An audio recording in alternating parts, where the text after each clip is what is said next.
Gemnan de CrossFit está trabajando hopi duro riba atleta na competência de weightlifting. Riba dia de rei tem recorde de participantes para competência organizada para a Aruba Weightlifting Association e maioria a bem de Gemnan de CrossFit. O participante na feminino está jalando mais atenção último tempo para competência.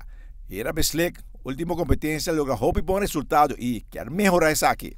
Met de bezig te trainen de laatste 6 maanden na massa langs. E em vez de CrossFit zo, maar just focus op mijn weightlifting e não sei o que você também. O training, você trata isso o mais rápido possível ou você mantém aí, está aqui pouco toda a competência? Nós estamos fazendo os best para nós treinar de técnica só, mas nós em certo dia na passimang, que nós just wak com o que nós passamos. E quando também bom?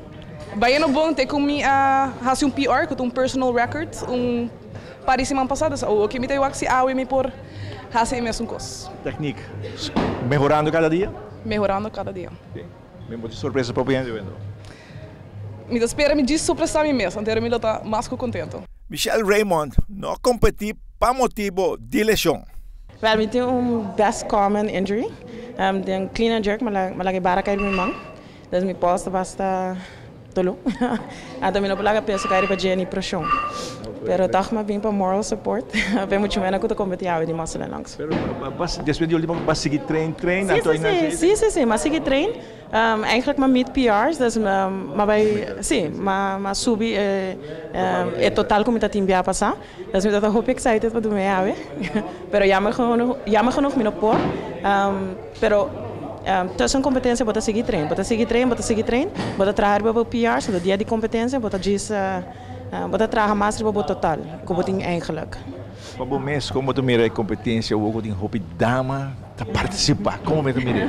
Me dá eu hope leuk, mas agora nós começar, tá tem hope muito mais que começar, pero tiki de nossa sigue, me dá aí toch na gym que nós está, nada é encorajar muito mais na para toch lift weights, e nada lá nós sentimos né, ei, nós damos master. Presidente do Weightlifting Association também que o deporte está crescendo.